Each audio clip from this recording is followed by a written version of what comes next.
So what does your marketing to sales handoff look like?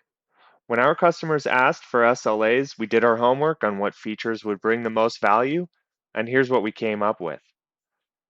One of the first things you'll notice is on the left-hand side is your go-to-market segmentation. So one of the nice things about the SLA policy is you can actually assign different SLAs to different parts of the go-to-market organization. Now let's run through a typical SLA policy that we've already assigned at the all companies. We've decided to calculate the service level on the lead object.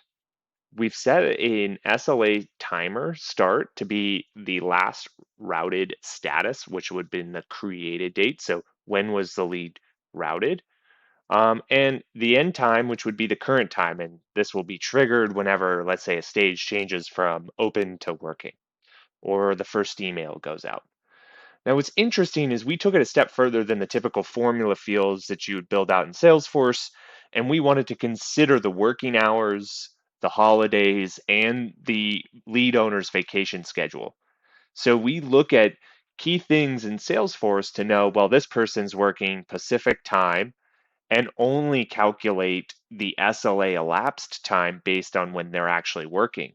So if a lead was routed to them at 10 p.m. Pacific time, we're not going to count any of that time passed until they start, let's say 8 a.m.